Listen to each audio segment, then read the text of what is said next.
ഇപ്പോൾ ശ്യാം വലിയൊരു വിവാദത്തിൽ വന്നുപെട്ടിരിക്കുകയാണ്. മാധ്യമം പത്രത്തിൽ രാമായണത്തെക്കുറിച്ചൊരു പംക്തി താങ്കൾ എഴുതുന്നുണ്ട്. ആ പംക്തിയിലൂടെ രാമായണത്തെ താങ്കൾ അപമാനിക്കുകയാണ്, അതിലൂടെ ഹിന്ദുക്കളെ അപമാനിക്കുകയാണ് എന്നുള്ള വലിയൊരു ആരോപണമാണ് താങ്കൾക്കെതിരെ വ്യാപകമായിട്ട് ഉണ്ടായിക്കൊണ്ടിരിക്കുന്നത്. ഇതിനോട് എന്താണ് താങ്കൾ പ്രതികരിക്കുന്നത്? ഈ ചോദ്യത്തിൽ ഒരുപാട് പ്രശ്നങ്ങൾ ഉള്ളടങ്ങിയിട്ടുണ്ട്. കാരണം ഇതൊരു ലളിതമായ ചോദ്യമല്ല. അതുകൊണ്ട് തന്നെ ലളിതമായ ഉത്തരം ഇതിന് നൽകുകയും അസാധ്യമാണ്. ഈ ചോദ്യത്തിൽ പലതരത്തിലുള്ള ഘടകങ്ങളുണ്ട്, പല തലങ്ങളുണ്ട്, പല മാനങ്ങളുണ്ട് എന്നാണ് ഞാൻ വിചാരിക്കുന്നത്. അതിലൊന്ന്, ഈ ഗ്രന്ഥങ്ങളെല്ലാം ഹിന്ദുക്കളുടേതാണെന്ന് പറയുന്ന ഒന്നാമത്തെ വാദഗതി. അത് നമുക്ക് സമഗ്രമായിട്ടൊന്ന് പരിശോധിക്കേണ്ടതാണ്. ഒന്ന്, വേദങ്ങൾ മുതൽ ഇതിഹാസങ്ങളും പുരാണങ്ങളും ഉപനിഷത്തുക്കളും തന്ത്രഗ്രന്ഥങ്ങളും ഗീതയും ഒക്കെ അടങ്ങുന്ന വിപുലമായ ഒരു ഗ്രന്ഥ പാരമ്പര്യം ഉള്ളടങ്ങുന്ന ഈ ഒരു സമുച്ചയത്തെയാണ് ഹൈന്ദവ സംഹിതകൾ എന്ന് ഇപ്പോൾ വിളിച്ചു വരുന്നത്. ഇതിനെല്ലാം ഹിന്ദുക്കളുടെ ഗ്രന്ഥങ്ങളാണ് എന്നാണ് പൊതുവെ അടയാളപ്പെടുത്തുന്നത്. പക്ഷേ നമ്മൾ ഇത്തരം ഗ്രന്ഥങ്ങൾ പരിശോധിച്ചാൽ ഈ ഗ്രന്ഥങ്ങളിൽ ഹിന്ദുക്കളെന്ന് പറയുന്ന ഒന്നിനെ നമുക്ക് ഒരു സംസ്കാരത്തെ അല്ലെങ്കിൽ അത്തരമൊരു പദരൂപത്തെ, അത്തരമൊരു വ്യവഹാരത്തെ നമുക്കിതിലൊന്നും തന്നെ കാണാൻ സാധ്യമല്ല. ഏറ്റവും പ്രാചീനമായ ഋഗ്വേദം പരിശോധിക്കുകയാണെങ്കിൽ തന്നെ ഇന്ന് കാണുന്ന രീതിയിലുള്ള ഹൈന്ദവം, കോട്ടാൻകോട്ട് ഹൈന്ദവമായ എന്തെങ്കിലും ആചാരങ്ങളോ അനുഷ്ഠാനങ്ങളോ വ്യവഹാരങ്ങളോ വേദങ്ങളിൽ നമുക്ക് കാണാനേ സാധ്യമല്ല. പ്രത്യേകിച്ച് ഋഗ്വേദത്തിൽ ഇന്ന് നിലവിളക്ക് കത്തിക്കുക, ക്ഷേത്രങ്ങളിൽ പോവുക, അത്തരം പ്രാർത്ഥനകൾ നടത്തുക, ഇതൊന്നും തന്നെ വൈദിക ആര്യന്മാർക്ക് പരിചിതമേ ആയിരുന്നില്ല. വേദത്തിൽ നോക്കുകയാണെങ്കിൽ അവിടെ ചെറിയ ചെറിയ യാഗങ്ങളെ പറ്റിയുള്ള പരാമർശങ്ങൾ ഋഗ്വേദത്തിൽ കാണാം. ആ ഋഗ്വേദത്തിലുള്ള പ്രാർത്ഥന എന്താണ്? ഋഗ്വേദം ആരംഭിക്കുന്നതിന് ഒരു പ്രത്യേക സൂക്തം, അഗ്നിമീളേ പുരോഹിതം ഹോതാരം രത്നദാതവം യജ്ഞസ്യ ദേവമൃത്യുജം. അപ്പോൾ അഗ്നിയോട്, രത്നദാതാവായ അഗ്നിയോട് പ്രാർത്ഥിക്കുകയാണ്. പശുവിനെ തരാൻ പ്രാർത്ഥിക്കുന്ന സൂക്തങ്ങൾ ഇതുപോലെ ഉണ്ട്. ആയുസ്സും ആരോഗ്യവും തരാൻ പ്രാർത്ഥിക്കുന്ന സൂക്തങ്ങളുണ്ട്. നെയ്യും പാലുമൊക്കെ വർദ്ധിക്കാനും അത് തരാനും പ്രാർത്ഥിക്കുന്ന സൂക്തങ്ങൾ നമുക്ക് ഋഗ്വേദത്തിൽ കാണാം. അപ്പോൾ ഋഗ്വേദത്തിൽ എന്ത് കാണാനില്ല? പിൽക്കാലത്ത് രൂപപ്പെട്ടു വന്ന ക്ഷേത്രാചാരങ്ങളോ അനുഷ്ഠാനങ്ങളോ ഒന്നും തന്നെ ഋഗ്വേദത്തിൽ കാണാനേ ഇല്ല. യജുർവേദത്തിൽ വരുമ്പോൾ വീണ്ടും ഈ യാഗയജ്ഞാദി കർമ്മങ്ങൾ കൂടുതൽ സങ്കീർണമാകുകയും യജ്ഞസംസ്കാരത്തിൻ്റെ ഒരു രൂപം ഭാവങ്ങളുമാണ് നമ്മൾ യജുർവേദം ഉൾപ്പെടെയുള്ള വേദ സംഹിതകളിൽ കാണുന്നത്. അപ്പോൾ ഇതെല്ലാം തെളിയിക്കുന്നത് എന്താണ്? അപ്പോൾ ഋഗ്വേദത്തിലും ഈ വൈദിക സംഹിതകളിലുമൊക്കെ പരിശോധിച്ചാൽ പിൽക്കാലത്ത് നമ്മൾ കാണുന്ന ക്ഷേത്രങ്ങളോ ക്ഷേത്രാചാരങ്ങളോ വ്യവഹാരങ്ങളോ അത്തരം പ്രാർത്ഥനകളോ ക്ഷേത്രകേന്ദ്രീകൃതമായ വിഗ്രഹപ്രതിഷ്ഠ നടത്തുന്ന രീതിയിലുള്ള ആചാരങ്ങളോ അനുഷ്ഠാനങ്ങളോ ഒന്നും തന്നെ ഋഗ്വേദത്തിൽ ഇല്ലായിരുന്നു, കാണാനില്ല എന്നുള്ളതാണ്. തന്നെയുമല്ല, ആരാണ് യാഗയജ്ഞം നിർവഹിച്ചിരുന്നത്? അത് ആര്യബ്രാഹ്മണരായിരുന്നു. മറ്റ് ആളുകൾക്കൊന്നും തന്നെ യാഗയജ്ഞം നടത്താൻ അർഹതയുണ്ടായിരുന്നില്ല, അവകാശമുണ്ടായിരുന്നില്ല. ഇപ്പോൾ ഭഗവത്ഗീതയും ഒക്കെ പരിശോധിച്ചാൽ അറിയാം, ബ്രാഹ്മണർക്കാണ് യജ്ഞം നടത്തുവാനുള്ള അധികാരം. അതുപോലെ തന്നെ ദാനം സ്വീകരിക്കുവാനുള്ള അവകാശം ഈ ത്രൈവർണികരെന്ന് കരുതപ്പെടുന്നതിൽ ബ്രാഹ്മണർക്ക് മാത്രമായിട്ടുണ്ടായിരുന്നു. ദ്വിജന്മാരെന്ന് പറഞ്ഞാൽ ഈ ത്രൈവർണികരെയാണ് ഉദ്ദേശിക്കുന്നത്. അതായത് പൂണൂൽ ഉപനയിച്ച് അതിലൂടെ മറ്റൊരു ജന്മം ഉണ്ടായവരെയാണ് ദ്വിജന്മാരെന്ന് പറയുന്നത്. അത് ഈ ത്രൈവർണികന്മാർ മാത്രമാണ്. അതായത് ബ്രാഹ്മണ ക്ഷത്രിയ വൈശ്യന്മാർ മാത്രം. ശൂദ്രാദികൾ ഈ ത്രൈവർണികത്വത്തിന് പുറത്താണ്. അവർ ദ്വിജന്മാരല്ല, കാരണം അവർക്ക് പൂണൂൽ ഇല്ലാത്തത് കൊണ്ട് അവരിതിന് പുറത്താണ്. അപ്പോൾ ഈ ത്രൈവർണികന്മാരിൽ തന്നെ ബ്രാഹ്മണർക്കാണ് യാഗവും യജ്ഞവും ഒക്കെ നടത്താൻ അർഹതയുണ്ടായിരുന്നത്. അപ്പം ഈ മതത്തെ നമ്മൾ ബ്രാഹ്മണ മതം എന്നാണ് യഥാർത്ഥത്തിൽ വിളിക്കേണ്ടത്, വൈദിക ബ്രാഹ്മണ മതം. അതെല്ലാവരുടെയും ആയിരുന്നില്ല. ഇതെപ്പോഴാണ് എല്ലാവരുടേതുമായി മാറാൻ തുടങ്ങിയത്? എല്ലാവർക്കും യാഗവും യജ്ഞമൊക്കെ നടത്താനുള്ള അവകാശം ഉണ്ടായത് എപ്പോഴാണ്? ഇത് പുതിയ കാലത്ത് ബ്രിട്ടീഷ് കൊളോണിയൽ ഭരണം ഇന്ത്യയിൽ വരികയും അതുപോലെ ഇന്ത്യക്ക് സ്വാതന്ത്ര്യം ലഭിക്കുകയൊക്കെ ചെയ്ത സവിശേഷ ഘട്ടത്തിലാണ് ഈ ഗ്രന്ഥങ്ങളൊക്കെ തന്നെ പുസ്തക രൂപത്തിലേക്ക് മാറുന്നു. ഇത് പുതിയ ചർച്ചകൾക്ക് വഴിമാറുന്നു. ഇത്തരമൊരു ഘട്ടത്തിലാണ് എന്ത് സംഭവിക്കുന്നത്? ഇതെല്ലാ ജനവിഭാഗങ്ങളും പഠിക്കാൻ ആരംഭിക്കുന്നത്. അതിനു മുമ്പ് ഇന്ത്യയിലെ വ്യത്യസ്ത ജനവിഭാഗങ്ങൾക്ക് ഈ വേദങ്ങൾ കാണാനോ തൊടാനോ പഠിക്കാനോ അവകാശമുണ്ടായിരുന്നില്ല. അതിൽ നിന്ന് തന്നെ വ്യക്തമാകുന്നു ഈ ഗ്രന്ഥം എല്ലാവർക്കും ഉള്ളതായിരുന്നില്ല എന്ന്. വാൽമീകി രാമായണം തന്നെ അവസാനിക്കുമ്പോൾ യുദ്ധകാണ്ഡത്തിൻ്റെ അവസാനം ഒരു ഫലശ്രുതി പോലെയുള്ള വാചകങ്ങൾ കാണാം. ആ വാൽമീകി രാമായണത്തിൽ പറയുന്നത് ഇത് ബ്രാഹ്മണരാണ് വായിക്കേണ്ടത്, ക്ഷത്രിയരാണ് വായിക്കേണ്ടത്. അപ്പോൾ ബ്രാഹ്മണർക്കും ക്ഷത്രിയർക്കും ത്രൈവർണികർക്ക് വായിക്കാനുള്ള ഒരു പുസ്തകമായിട്ടാണ് വാൽമീകി രാമായണം തന്നെ സങ്കല്പിക്കപ്പെടുന്നത് എന്ന് വാൽമീകി രാമായണത്തിൻ്റെ ആ യുദ്ധകാന്ഡം അവസാനിക്കുന്ന ഭാഗത്ത് ഏറ്റവും അവസാന ഭാഗത്തും വളരെ വ്യക്തമായിട്ട് കാണാം. ഇവിടെ എവിടെയാണ് ഹിന്ദുക്കൾ? ഇന്ന് ഹിന്ദുക്കൾ എന്ന് വ്യവച്ഛേദിക്കുന്ന ഈ വ്യത്യസ്ത ദളിതരും പിന്നോക്ക ജനതയും എല്ലാവരും ഉൾപ്പെടുന്ന ഒരു വലിയ ജനസമ്പർക്കത്തെയാണ് ഇന്ന് ഹിന്ദുക്കളെന്ന് വിളിക്കുന്നത്. അവർക്കൊന്നും തന്നെ ഈ ഗ്രന്ഥങ്ങൾ യാതൊരു സ്ഥാനവും നൽകിയിരുന്നില്ല എന്നുള്ളതാണ് യാഥാർത്ഥ്യം. യാഗവും യജ്ഞവും നടത്താൻ ഇന്ത്യയിലെ അധകൃതരെന്ന് മുദ്ര കുത്തപ്പെട്ട ജനവിഭാഗത്തെ ഒരിക്കലും അംഗീകരിച്ചിരുന്നില്ല, അവർക്ക് അവകാശം കൊടുത്തിരുന്നില്ല. അത് ഒന്നാമത്തെ കാര്യം. ഇതിനോട് ചേർത്ത് വായിക്കേണ്ട ഒരു പ്രധാനപ്പെട്ട കാര്യമുണ്ട്. ഈ ഗ്രന്ഥങ്ങളിൽ ഈ ജനവിഭാഗത്തെ എങ്ങനെയാണ് കണ്ടിരുന്നത്? രാമായണത്തിൽ തന്നെ സീതയെ രാവണൻ അപഹരിച്ചു കൊണ്ടുപോകുന്നുണ്ട്. അപഹരിച്ചുകൊണ്ട് പോകുമ്പോൾ സീത രാവണനോട് പറയുന്നൊരു വാക്യമുണ്ട്, ചണ്ടാളന് യജ്ഞവേദിയിൽ പ്രവേശനമില്ല, അതുപോലെ രാവണ നിനക്ക് എന്നെ സ്പർശിക്കാനും അർഹതയില്ല എന്നൊരു ഉപമ. ആ ഉപമ ശ്രദ്ധിച്ചാൽ മതി. ചണ്ടാളന് യാഗശാലയിൽ പ്രവേശനമില്ലാത്തതുപോലെ എന്നെ സ്പർശിക്കാനും അല്ലെങ്കിൽ എന്നെ സ്പർശിക്കാൻ വേണ്ടി നിനക്ക് ഇങ്ങോട്ട് പ്രവേശിക്കാൻ പോലും അർഹതയില്ല എന്ന് പറയുന്നൊരു ഉപമയാണ് വാൽമീകി രാമായണത്തിലെ സീത ഉപയോഗിക്കുന്നത്. രണ്ടാമത്തെ ഉദാഹരണം, ഈ രാമൻ വനത്തിലേക്ക് പോവുകയാണല്ലോ തപസ്സിനായിട്ട്. ദശരഥൻ കൈകേയിക്ക് വരം കൊടുക്കുന്നതിൻ്റെ ഭാഗമായിട്ട് കാനനവാസത്തിനായിട്ട് പോവുകയാണ് രാമൻ. അങ്ങനെ കാനനവാസത്തിനായിട്ട് പോയതിന് ശേഷം കൗസല്യ വിലപിക്കുന്നുണ്ട് ദശരഥനോട്. അപ്പോൾ കൗസല്യ ദശരഥനോട് പറയുന്ന ചില വാക്യങ്ങളുണ്ട്. കൗസല്യ പറയുന്നത്, രാമൻ ഇനി വനവാസം കഴിഞ്ഞ് തിരിച്ചു വന്നാലും ഈ രാജ്യം സ്വീകരിക്കുകയില്ല. എങ്ങനെയെന്നാൽ ദ്വിജോത്തമന്മാർ പിൻപന്തിയിലിരുന്ന് ഭക്ഷിക്കാത്തതുപോലെ. ആ ഉപമയാണ് ശ്രദ്ധിക്കേണ്ടത്. ദ്വിജന്മാർ എന്നത് ഞാൻ വിശദീകരിച്ചല്ലോ, ത്രൈവർണികന്മാരെയാണ് ഉദ്ദേശിക്കുന്നത്. പ്രത്യേകിച്ച് ബ്രാഹ്മണരെയാണ് സവിശേഷമായിട്ടും അതുകൊണ്ട് ഉദ്ദേശിക്കുന്നത്, ലക്ഷ്യമാക്കുന്നത്. അപ്പോൾ ദ്വിജോത്തമന്മാർ പിൻപന്തിയിലിരുന്ന് ഭുജിക്കാത്തതുപോലെ രാമൻ തിരിച്ചു വന്നാലും ഈ രാജ്യം സ്വീകരിക്കുകയില്ല എന്നാണ് പറയുന്നത്. ഇത് കൗസല്യ 1-2 സന്ദർഭങ്ങളിൽ ഈ ദശരഥനോട് ഈ ദുഃഖം പങ്കുവെക്കുന്ന സമയത്ത് ഈ ഉദാഹരണം വ്യക്തമാക്കുന്നുണ്ട്. ഇതൊരു സമീപനമാണ്. ഇത് മറ്റ് ജനവിഭാഗങ്ങളുള്ള സമീപനമാണ്. മറ്റൊരു കാര്യം, ഈ ദശരഥൻ മരിച്ച വാർത്ത അറിയിക്കാൻ വേണ്ടി ദൂതന്മാർ ഭരതൻ്റെ അടുത്തേക്ക് എത്തുന്നുണ്ട്. ഭരതൻ ആ സമയത്ത് അവിടെ ഇല്ല, അദ്ദേഹം മറ്റൊരിടത്താണ്. അപ്പം ഭരതൻ്റെ അടുത്തേക്ക് ദൂതന്മാർ പോവുക അച്ഛൻ മരിച്ച വാർത്ത അറിയിക്കാൻ വേണ്ടി.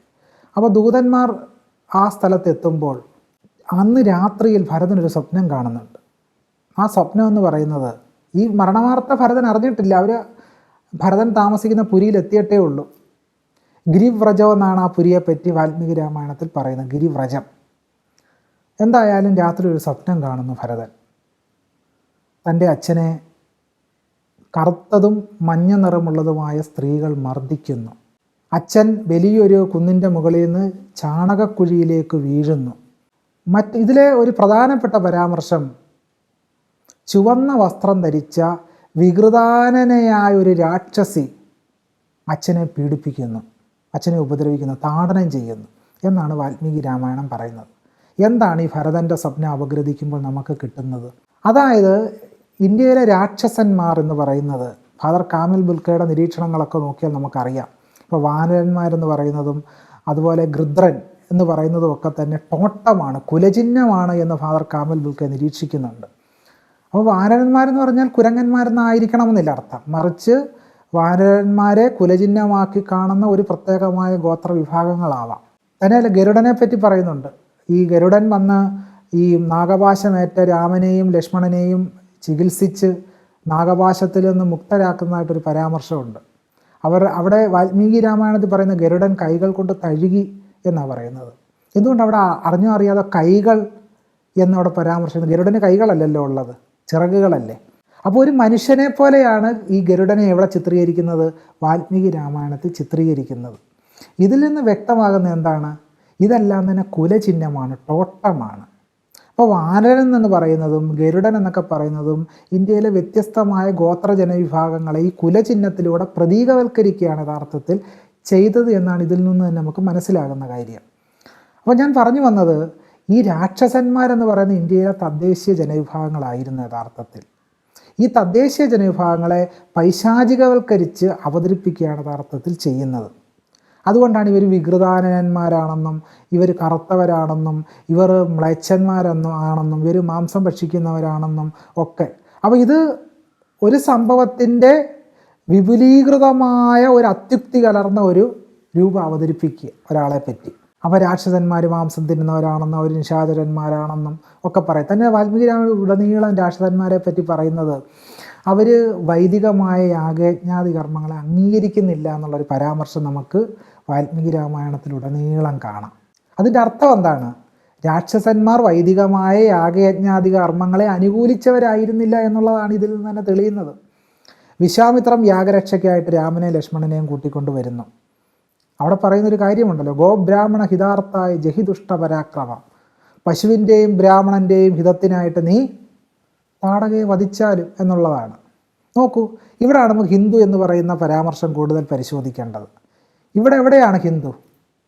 എല്ലാ ഹിന്ദുക്കൾക്കും വേണ്ടി താടകയെ കൊല്ലുക എന്നല്ല പറയുന്നത്. അല്ലെങ്കിൽ അത്തരം ഒരു ആ പരാമർശത്തിൽ തന്നെ വലിയ പ്രശ്നങ്ങളുണ്ട്. അതിരിക്കെ തന്നെ ഞാനൊരു വാദത്തിന് വേണ്ടി അവതരിപ്പിക്കുക. ഗോബ്രാഹ്മണ ഹിതാർത്ഥായ ജഹിദുഷ്ട പരാക്രമം, പശുവിൻ്റെയും ബ്രാഹ്മണൻ്റെയും ഇഷ്ടത്തിനായിട്ട് നീ താടകയെ വധിച്ചാലും എന്നാണ് വിശ്വാമിത്രൻ ആരോട് പറയുന്നത്? രാമനോട് പറയുന്നത്. ഇവിടെ എവിടെയാണ് ഹിന്ദു? എല്ലാ ഹിന്ദു പശുവിനും ബ്രാഹ്മണനും മാത്രമാണ് അവിടെ പ്രാധാന്യം. മറ്റാർക്കും ചാതുർവർണ്ണയത്തിന് പുറത്തുള്ളവർക്കോ ചാതുർവർണ്ണയത്തിൽപ്പെട്ട ശൂദ്രനോ അവിടെ യാതൊരു സ്ഥാനവുമില്ല എന്നാണ് ഇതിൽ നിന്ന് തന്നെ തെളിയുന്നത്. അർത്ഥശാസ്ത്രത്തിലൊരു കാര്യം പറയുന്നുണ്ട്. അർത്ഥശാസ്ത്രത്തിൽ പറയുന്നത് ജനപദ നിവേശം എന്നൊരു കാര്യത്തെപ്പറ്റി അർത്ഥശാസ്ത്രം പറയുന്നുണ്ട്. രാജാവ് ഒരു രാജ്യം നിർമ്മിക്കുന്ന സമയത്ത് ചണ്ടാളന്മാർക്ക് താമസിക്കാനുള്ള സ്ഥലം എവിടെയാണ് കണ്ടെത്തേണ്ടത്? അത് ശ്മശാനത്തിനോട് ചേർന്നായിരിക്കണം എന്നാണ് പറയുന്നത്. അപ്പോൾ ഇതിൽ നിന്ന് തന്നെ എന്താണ് സമീപനം എന്ന് തെളിഞ്ഞു കഴിഞ്ഞു. അർത്ഥശാസ്ത്രത്തിൻ്റെ ആണെങ്കിലും ഈ ഇതിഹാസ പുരാണ പാഠങ്ങളുടെ ആണെങ്കിലും സമീപനം എന്താണ് എന്ന് തെളിയുന്നുണ്ട്.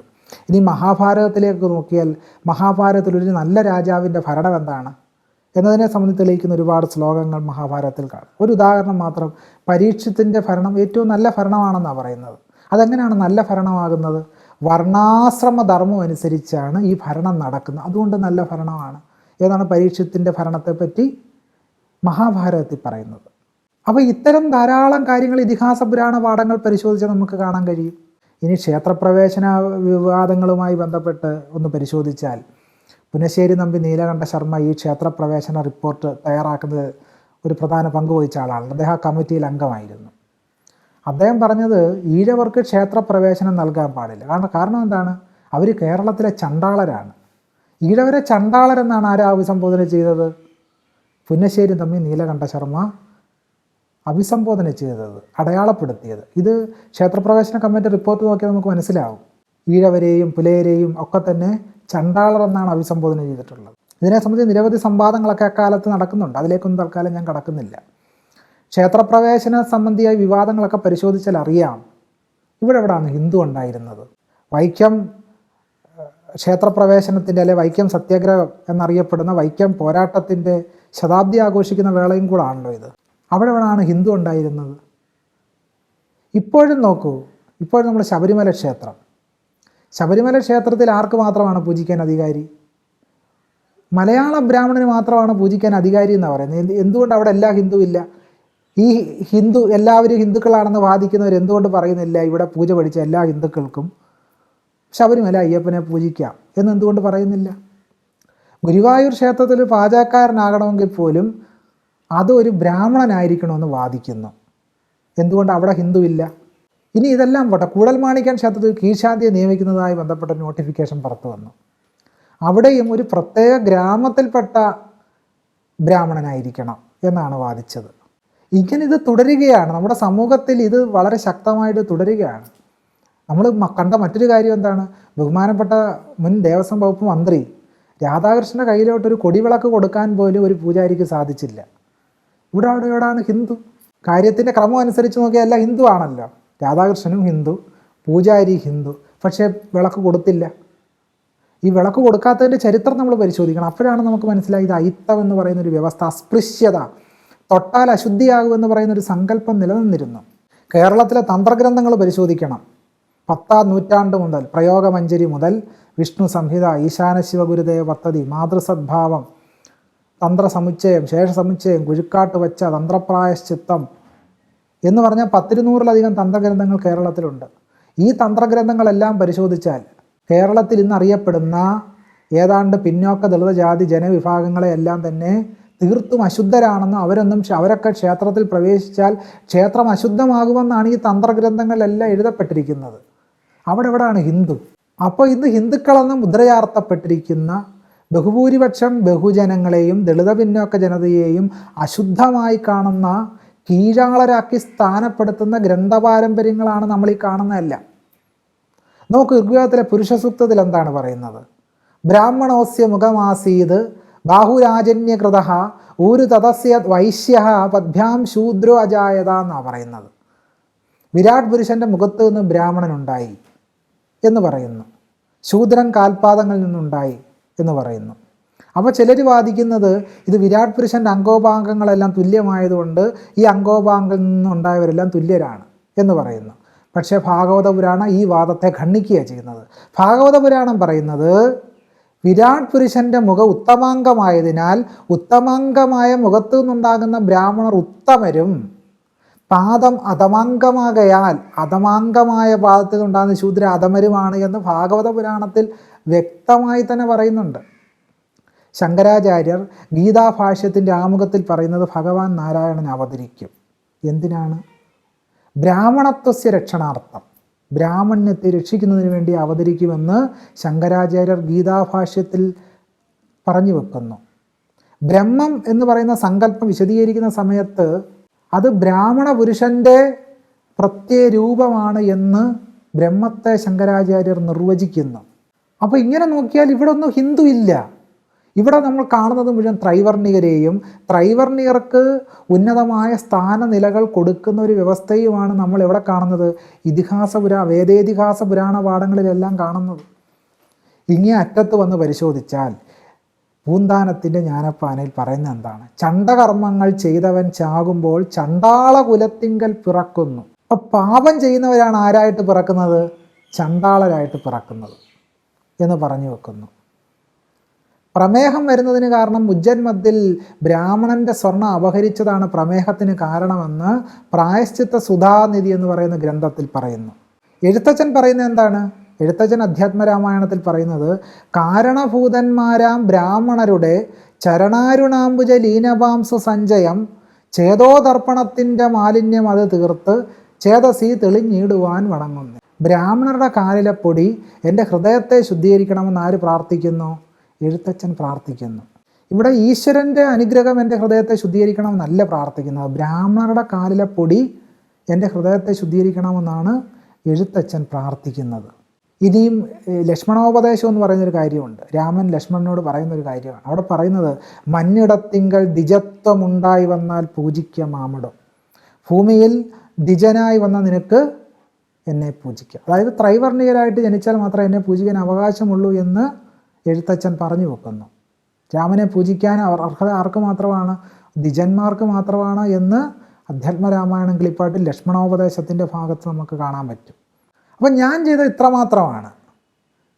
ഒരു സംസ്കൃത അധ്യാപകൻ എന്ന നിലയ്ക്ക്, വളരെ ചെറുപ്പകാലം മുതൽ സംസ്കൃതം പഠിച്ച ഒരാളെന്ന നിലയ്ക്ക് ഈ ഗ്രന്ഥങ്ങളിലെ കാണുന്ന കാര്യങ്ങൾ എൻ്റെ ജനതയോട്, എൻ്റെ മനുഷ്യരോട് ഞാൻ തുറന്നു പറയുക. ഇന്ത്യൻ ഭരണഘടന അത് അനുവദിക്കുന്നു. ഡോക്ടർ ബി ആർ അംബേദ്കർ എന്താണ് ചെയ്തത്? അദ്ദേഹം അനിഹിലേഷൻ ഓഫ് കാസ്റ്റ് എന്ന് പറയുന്ന വളരെ പ്രധാനപ്പെട്ട പുസ്തകം എഴുതി. അതിൽ അംബേദ്കർ പറഞ്ഞു, ഏതൊരു യുക്തിയെ നിഷേധിക്കുന്ന, ധാർമ്മികതയുടെ ഏതൊരു ഭാഗവും നിഷേധിക്കുന്ന വേദങ്ങളും ശാസ്ത്രങ്ങളും ഡൈനാമിറ്റ് വെച്ച് തകർക്കണമെന്ന് എഴുതിയ ആളാണ് doctor B R Ambedkar. Annihilation of കാസ്റ്റിലാണ് അത് എഴുതിയിരിക്കുന്നത്. Riddles of Rama and Krishna എന്ന് പറയുന്ന പുസ്തകം എഴുതി. രാമനെയും കൃഷ്ണനെയും നിശിതമായി വിമർശിക്കുന്ന പുസ്തകമാണ് ഡോക്ടർ ബി ആർ അംബേദ്കറുടെ ഈ പുസ്തകം. ഹിന്ദുമതത്തിലെ പ്രഹേളിക എന്ന് പറയുന്ന പുസ്തകം ഡോക്ടർ ബി ആർ അംബേദ്കർ എഴുതി. ഇനി കേരളത്തിലേക്ക് വന്നാൽ ഇതിന് ശക്തമായ ബ്രാഹ്മണ്യത്തിനെതിരായ പോരാട്ടത്തിൻ്റെ നിരവധി തെളിവ് രൂപങ്ങൾ കാണാം. പോത്തേരി കുഞ്ഞമ്പു അധ്യാത്മരാമായണ നിരൂപണം എന്ന് പറയുന്നൊരു പുസ്തകം എഴുതി. സി വി കുഞ്ഞിരാമൻ പറയുന്ന, മഹാനായ പത്രാധിപർ സി വി കുഞ്ഞിരാമൻ പറയുന്നത്, പോത്തേരി കുഞ്ഞമ്മുവിൻ്റെ ഈ അധ്യാത്മ രാമായണ നിരൂപണം എന്ന് പറയുന്ന പുസ്തകം വലിയ കോളിളക്കം സൃഷ്ടിച്ചു എന്നാണ് CV കുഞ്ഞിരാമൻ പോത്തേരിയുടെ പുസ്തകത്തെപ്പറ്റി പറയുന്നത്. കോട്ടയത്ത് തിരുനക്കര മൈതാനത്ത് SNDPയുടെ ഒരു വാർഷിക സമ്മേളനം നടന്നു. പണ്ഡിറ്റ് മദൻ മോഹൻ മാളവ്യ യോഗത്തിൽ വന്നു. അദ്ദേഹം എല്ലാവരും രാമനാമം ജപിക്കണമെന്ന് ആവശ്യപ്പെട്ടു. അപ്പോൾ സാക്ഷാൽ സഹോദരൻ അയ്യപ്പൻ ആ യോഗത്തിൽ എഴുന്നേറ്റ് നിന്ന് ചോദിച്ചു, നിങ്ങൾ പറയുന്ന രാമൻ ആ ദശരഥപുത്രനായ രാമൻ്റെ കാര്യം തന്നെ അല്ലേ നിങ്ങൾ പറയുന്നത് എന്നൊരു ചോദ്യം ചോദിച്ചു. രാവണാക്കി ജയ് വിളികൾ കൊണ്ടാണ് സാക്ഷാൽ സഹോദരൻ അയ്യപ്പൻ മദൻ മോഹൻ മാളവ്യയെ നേരിട്ടത്. അല്ല, രാമാക്കി ജയ് വിളിക്കുകയല്ല ചെയ്തത്, രാവണാക്കി ജയ് വിളികൾ കൊണ്ട് മദൻ മോഹൻ മാളവ്യയെ നേരിട്ടൊരു പാരമ്പര്യം എവിടെ ഉണ്ട്? കേരളത്തിലുണ്ട്. സാക്ഷാൽ സഹോദരൻ അയ്യപ്പനുണ്ട്. ഗാന്ധിയോട് ചോദിച്ചു, your Srikrishna was a regular murderer, നിങ്ങളുടെ കൃഷ്ണൻ ഒരു പരമ്പര കൊലയാളി അല്ലായിരുന്നു എന്ന് സഹോദരൻ അയ്യപ്പൻ ഗാന്ധിയോടൊരു ചോദ്യം ചോദിക്കുന്നുണ്ട്. മാളവ്യ വന്നു എന്ന് പറഞ്ഞ് പിന്നീട് ഒരു കുറിപ്പെഴുതുന്നുണ്ട് സഹോദരൻ അയ്യപ്പൻ. അദ്ദേഹം പറയുന്നത്, ജോർജ് രാജ്യത്തിന് പകരം രാമരാജ്യം വന്നാൽ പണ്ഡിറ്റും മറ്റും നാക്കറുക്കലും ഈയമുരുക്കി ഒഴിക്കലും തുടരുവാൻ മടിക്കയില്ലെന്നുള്ളതല്ലാതെ ഇതുകൊണ്ട് യാതൊരു പ്രയോജനവും ഇല്ല എന്ന് സഹോദരൻ അയ്യപ്പൻ എഴുതുന്നുണ്ട്. അപ്പോൾ ജോർജ് രാജ്യം ഉള്ളതുകൊണ്ടാണ് ഇതൊക്കെ പറയാൻ പറ്റുന്നതെന്നും ബ്രിട്ടീഷ് ഭരണം കൊളോണിയൽ അധിനിവേശം ഉള്ളതുകൊണ്ടാണ് ഇതൊക്കെ പറയാൻ സാധിച്ചതെന്നും പകരം ബ്രാഹ്മണിക്കലായ ഒരു ഭരണകൂട വ്യവസ്ഥയിൽ ഇതിനൊന്നും സാധിക്കത്തില്ലെന്നും ബ്രാഹ്മണിക്കൽ ഭരണകൂട വ്യവസ്ഥ ഈയ ഒരുക്കി ഒഴിക്കുകയും നാക്കറുക്കുകയും ചെയ്യുക മാത്രമേ ഉള്ളൂ എന്നാണ് സഹോദരൻ അയ്യപ്പൻ പറഞ്ഞു വെച്ചത്. സാക്ഷാൽ നാരായണ ഗുരുസ്വാമികൾ എന്താണ് പറഞ്ഞത്? രാമാദികളുടെ കാലത്തായിരുന്നുവെങ്കിൽ നമുക്ക് ശംഭൂകൻ്റെ ഗതിയാകുമായിരുന്നു എന്നാണ് നാരായണ ഗുരുസ്വാമികൾ പറഞ്ഞത്. ഗീത ഉപദേശിച്ച കൃഷ്ണൻ പിന്നീട് ദുഃഖിച്ചിരിക്കുക എന്ന അതിശക്തമായ ഒരു സൗമ്യ വിമർശനം, സൗമ്യം എന്ന് പറഞ്ഞാൽ അദ്ദേഹം സൗമ്യമായിട്ട് പറയുന്നെങ്കിലും അതിനിശ്ചിതമായ വിമർശനം സാക്ഷാൽ നാരായണ ഗുരുസ്വാമികൾ ഉന്നയിച്ചു. അപ്പം ഞാൻ ചെയ്യുന്നത് എന്താണ്? ഞാൻ ചെയ്യുന്നത് ഡോക്ടർ BR അംബേദ്കറുടെയും നാരായണ ഗുരുസ്വാമികളുടെയും സഹോദരൻ അയ്യപ്പൻ്റെയും പാരമ്പര്യത്തെ പിന്തുടർന്നുകൊണ്ട് സംസ്കൃത ഗ്രന്ഥങ്ങളെ ജനങ്ങൾക്ക് മുമ്പിൽ തുറന്നു വെക്കുക മാത്രമാണ് ചെയ്തത്. അതുകൊണ്ട് യഥാർത്ഥത്തിൽ ഞാൻ ചെയ്യുന്നത് ഇന്ത്യയുടെ ഭരണഘടനയെയും ഇന്ത്യയുടെ ജനാധിപത്യത്തെയും സംരക്ഷിക്കുകയും ആ ജനാധിപത്യത്തെ ഉയർത്തിപ്പിടിക്കാനുള്ള എന്നെക്കൊണ്ടാവാവുന്ന എളിയ പരിശ്രമം തുടരുക മാത്രമാണ് ചെയ്യുന്നത്. അത് മഹാത്മാ ഫൂലെയും ഡോക്ടർ BR അംബേദ്കറും നാരായണ ഗുരുവും സഹോദരൻ അയ്യപ്പനും മഹാത്മാ അയ്യങ്കാളിയും ഒക്കെ തന്നെ തുടർന്ന ഒരു വലിയ പോരാട്ടമാണ്. അവരുടെ പാത പിന്തുടരുക മാത്രമാണ് ഞാൻ ചെയ്യുന്നത്. അങ്ങനെ ഒരു ഹിന്ദു അങ്ങനെ ഒരു വിരോധി, ഒരു സമൂഹ ശത്രു എന്നൊക്കെ രീതിയിൽ ആവിഷ്കരിക്കുകയാണെങ്കിൽ ഇവരെല്ലാം തന്നെ ഡോക്ടർ BR അംബേദ്കറും സഹോദരൻ അയ്യപ്പനും എല്ലാം തന്നെ വലിയ ശത്രുക്കളായിട്ട് മാറുമല്ലോ. അങ്ങനെ അല്ലല്ലോ നമ്മളതിനെ കാണേണ്ടത്. ഇങ്ങനെ കാണുമ്പോഴാണ് നമുക്കിത് മനസ്സിലാവുക.